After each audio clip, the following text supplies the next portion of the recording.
The thing that everybody is talking about is Tank came out and saying he was gonna retire. Is that really happening? Um, that's his decision. Yeah. That's his decision. I can understand where he's coming from, though. I have a house on an island. Y'all won't see my house on an island. Y'all won't see me again. Type shit. Hank doesn't punch that hard. Hank really doesn't punch that hard. It's just he lands a clean shot, and a lot of us are either too small or completely dehydrated. Leonard Ellerbe recently explained why Gervonta "Tank" Davis is considering retirement in 2025, stating that the nature of boxing has changed.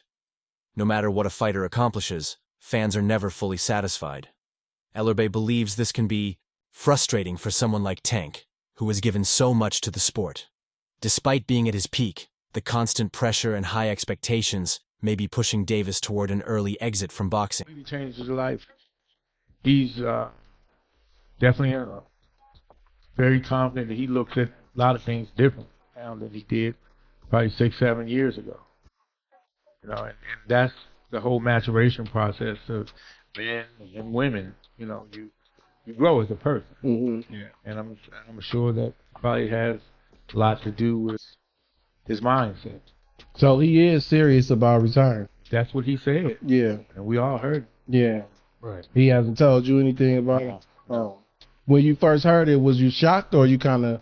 Not at all. You knew it was coming? Well, because boxing is different. Boxing is different.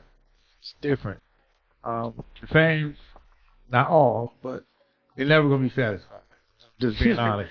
Damn right. It's never good enough, what you do. Yeah, no matter what you do. And so sometimes that can be frustrating, annoying, but his decision is more about what he said it was about. You know, it's more to life than just something that you do for a living. Yeah. And the fans don't want you to... They think that because, you know, and you have a lot of respect for the fans who pay their hard-earned money to see you fight. Yep. But you have a life outside of boxing. Gervonta Davis had previously announced his intention to retire from boxing by the end of 2025. However, following his fight against Lamont Roach, which ended in a majority draw, he has reconsidered his retirement timeline. The unexpected outcome and subsequent criticism from fans have motivated him to extend his career, aiming to silence doubts and redeem his recent performance. Earlier in the year, you spoke about retiring after 2025. How does a result that maybe you weren't expecting or a result that you didn't think you deserved maybe change the course of your plans for your future? Yeah, it definitely changed my plans. It definitely changed my plans. I probably got like 4 more fights now. For sure. Critics argue that Gervonta Davis has yet to face top-tier opponents, leading to accusations that he deliberately chooses less challenging fights. This has not sat well with fans, who are eager to see him compete against the best in the division. The perception of cherry-picking opponents has cast a shadow over his otherwise impressive record. Holds all the cards, you know, he's the cash cow, he's the one, like I said, who makes these fights happen. I just think that he should go on ahead and move forward and fight Shakur, and put that Lamont Roach fight on hold. That fight will be there. Lamont Roach is not going anywhere. Lamont Roach now has a lot of fame, a lot of notoriety after this fight. My opinion, I think that Tank should just move on, go forward, and fight Shakur Stevenson and give the fans what they want to see. Shakur Stevenson, the WBC lightweight champion, has voiced his frustration over the stalled negotiations for a fight with Gervonta Davis. He emphasized that he cannot wait indefinitely for Davis to agree to a bout, and stated that he does not need him to advance his own career. This sentiment highlights the difficulties in securing high-profile matchups in today's boxing. I mean, if he want to retire with the career that he got, then go ahead and do whatever you got to do. So I disagree with it. I think it's soft, but that's on him. Do you still think that fight's possible? I know he might have a break after that fight with Lamont Roach, but do you feel like you guys could fight 2025 or 2026? I ain't gonna lie, I ain't into chasing people around. I mean, if he's willing to fight, I'm ready to fight, and I think it should happen, but I ain't gonna lie, I can't sit there and chase you and then, you know, he could try to make it seem as though I need him and I don't need him. So in response to criticism and calls for him to face elite opponents, Gervonta Davis has questioned Shakur Stevenson's accomplishments. implying that Stevenson has not done enough to warrant a fight with him. This back and forth has sparked debates among fans and analysts about the merits of a Davis-Stevenson matchup and its potential outcome. Who have Shakur? What have Shakur done? What have he done in the sport? He haven't done nothing. The young one is looking more better than him. Who that? The Keyshawn. Keyshawn looking way more better than this.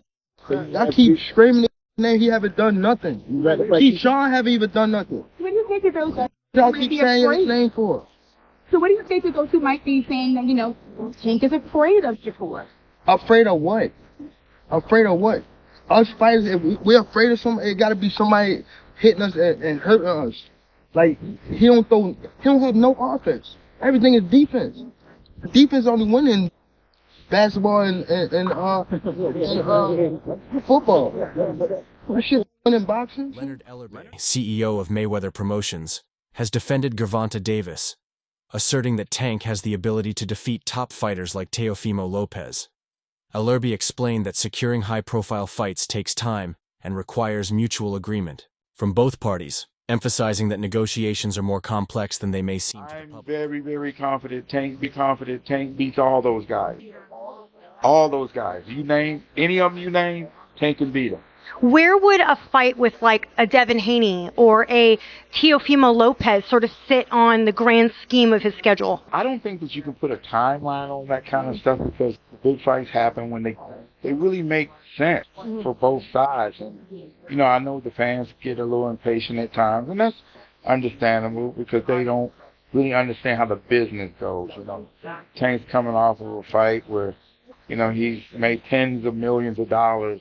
And Tank alone has been generating, you know, 8-figure revenue every single fight. Tank makes you an offer, probably not going to be what you expect because you get paid on what you kind of weigh. Tank is here, and the other guys are there, and I'm solely talking about. Discussions about a potential bout between Gervonta Davis and Devin Haney have emerged, but there are no concrete signs of the fight happening soon.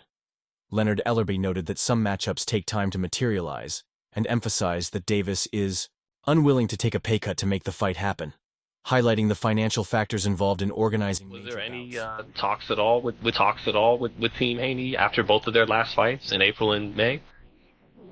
You know, just because after both of their fights, their schedules were cleared and they're the two top lightweights. And as I would say, some of those fights aren't ready at the moment. That's the best way to put it. Some of those fights aren't ready at the moment. And I think you can read between the lines. Like, and one thing I do know, Tank Davis is not going to be taking no pay cut to do anything. He's the boss. So, again, is that all those guys are terrific fighters.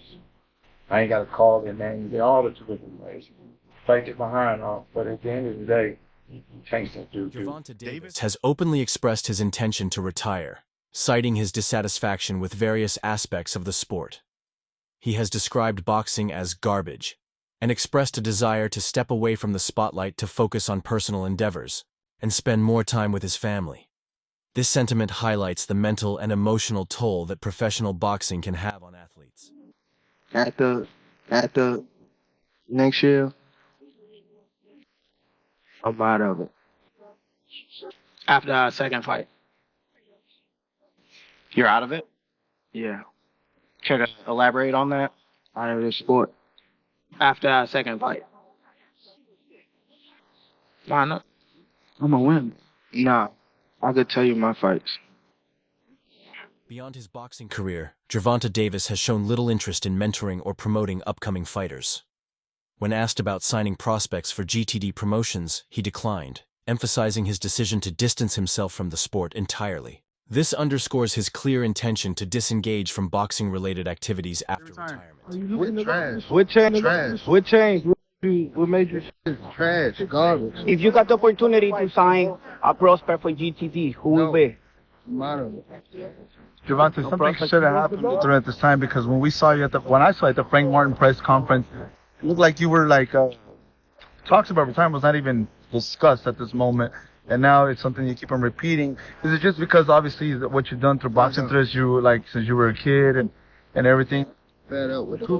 Where's Calvin Ford? Is Calvin Ford or Leonard Ellerbe? Usually they're around to. You think you might regain the love for it though? You never know. Like like say you got to walk today. Beginning, Gervonta Davis has expressed a desire to lead a secluded life away from public attention.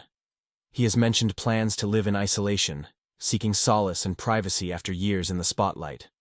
This reflects the challenges that come with fame and his longing for a more peaceful existence. I'm trying to get so much out of this shit and get away from it.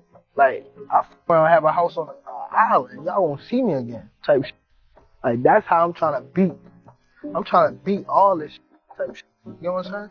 I ain't trying to be around this too much longer. I don't even want the spotlight. Y'all can have it. The aftermath of the Lamont Roach fight saw fans expressing their displeasure, particularly regarding Davis's explanation for taking a knee due to grease in his eyes. Some fans pointed out that female fighters have endured similar situations without resorting to such actions, leading to further criticism and boos directed at Davis during the Fight fans, listen to the moment. Tank Davis says that grease got into his eye, which made him take that knee in round 9. And then listen in as the fans immediately turn on Tank and start booing him. I have one question for Tank. Tank, we have female boxers. I couldn't find any evidence of them taking a knee. I just got my hair done 2 days ago, and she picked grease in my shit, so the shit was like, like when you sweating and things like that, and the grease come in my face, it burnt my eyes, type shit. Damn, why y'all bored like I'm saying bullshit? Like, this is real fast.